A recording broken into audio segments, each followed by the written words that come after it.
What's up, everybody? How are you all doing? Welcome back to another Age of Empires 4 build order guide. This time we're going to be covering the one, the only, Gulping Cataphract build, Castle Rush, with the Byzantines.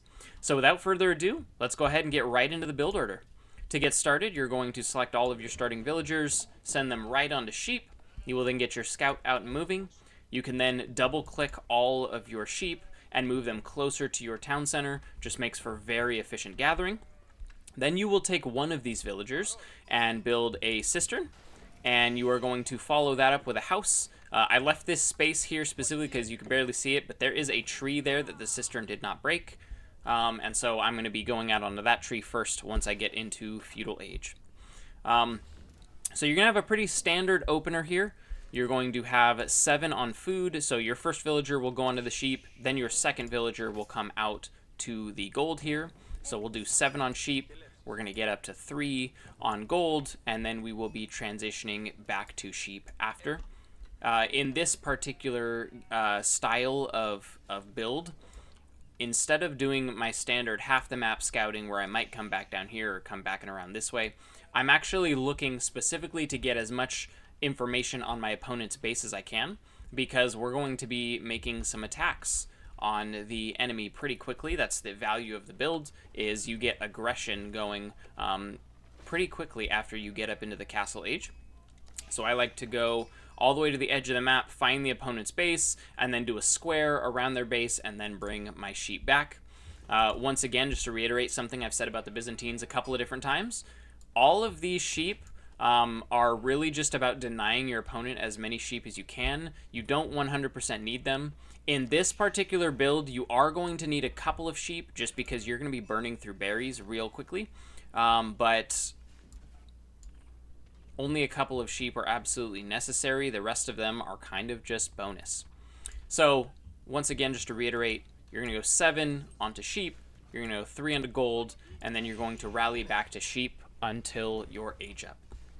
All pretty standard stuff, very consistent. You can just rinse and repeat this every single game, and you will do very well with it. It's right around this time that I typically come back to my town center. I select 4 villagers, and then I put them in a control group. As soon as I can age up, I'm then going to take 4 villagers and age up with the Grand Winery here. Once you are aging up with the Grand Winery, you are then going to go down to 4 villagers on sheep, so you can take 2 of those extra villagers and move them right out on the wood. Make sure you click on the town center first to have them drop off the food, and then come out to the wood. You will then rally to the wood. It's typically about this point that you're going to be able to build a lumber mill. You can actually already build the lumber camp at that point, but I just like to gather a tree that's close by, and then I send my town center out to the nearest wood line. You're gonna end up having quite a few sheep sitting under your town center, as you'll see. But this first villager that comes out, just have him build a lumber camp, and then you can queue these 3 villagers over here on this tree to head over to the tree line once they're done. You are only going to be getting 5 on wood. That is all that you need to be able to build all of the buildings that you need, which is a house, it's going to be a stable, and a mercenary house as well. So you'll see here my scouting pattern, just up and around, find the enemy town center, do a loop around it so you can see where all the resources are. You know where their gold is, you know where their stone is, berries. You basically have all the things that you know you're going to be attacking. Whether they're in the front or the back, it's just good to know that. Now, once you have 5 on wood, this is the 5th villager here, you're going to queue back out onto the gold vein. You want to then get 5 on gold. So you're going to do 5 and 5 is the easy way to remember that. As soon as you hit the feudal age, what you want to do is you want to take one of these villagers. Typically, I use the ones that are on the Grand Winery, and I will tell them to build a cistern and then connect the cisterns. You want to immediately move all of the remaining villagers, there was 4 of them on sheep, over to the berries. This is what's going to allow you to maximize the amount of olive oil that you are gathering while you are gathering the berries after you get your 5 on gold. So, immediately, you want to queue up Wheelbarrow once you get into the fuel age. You want to get that upgrade. that is really the only upgrade that I typically go for. You can go for horticulture. I don't typically go for double products until I'm in castle age, just because we really only want to gather the specific amount of wood that we want, and after that we're going to move them back over to the sheep that are under the town center. You can take one wood villager and build the mercenary house as the first military building that you want to build, because it's what's going to allow you to get to your keshiks or your longbows. In this game, I'm going to show you how to use keshiks, just because if you go keshiks, you're going to have quite a few horses out pretty quickly. Once you have your 5 on gold, by the way, you're going to rally your town center right over to berries. So just remember, when you're going to feudal, you go 5 on wood, then 5 on gold. You move the sheep villagers to berries, and then once you have your 5 on gold, you immediately rally your town center back over to the berries, and we want to maximize the amount of olive oil that we are getting out of it. So you only need your mercenary house. I went the eastern mercenary contract so that I can get keshiks, just so that I can show you. But as soon as you can, you want to immediately queue keshiks out of this building. You need 400 in order to do that, which is the whole point of building the building. So I'm a few seconds behind here, but I will eventually get those out. And if you do this on time, you'll be able to have 4 to 6 keshiks out by the time that you hit castle. So you're just going to allow your town center to rally to this food until these berries are completely collected up, and then you can rally back to the sheep afterward, which will then get you right into castle. So we're not going to be going wood heavy like we did on the previous build, where you're going 1 TC into a feudal aggression, feudal push, or slowly aging up to castle. I typically like to use my gold villagers to build my second house here once I have the wood for it, just because you're going to get your gold before you get your food. This really is a race to get as much food as you possibly can, so that you can hit castle. And then from here, you're going to end up building your Cistern of the First Hill. That is the landmark that we are going to be going. You'll see the age up start as soon as I hit 1200 food. But that is what allows you to get the flasks that allow you to gulp, that make all of your horsemen, your knights, so tanky. And that's really what makes this build really, really strong. So all of this is pretty standard. You're going to be able to do this every single game. The keshiks that come out that I talked about, you really can use them. I like to use them to defend first, just because I prefer to play defensive with them. If my opponent is building units, they will come and try to attack you, and the valuable thing is you will have units that you can defend with without even getting more wood or more production. At this point in the game, if they're sending longbows, if they're sending spearmen, if they're sending a desert raider, you can have whatever it is that you need to defend, whether it's longbows or keshiks.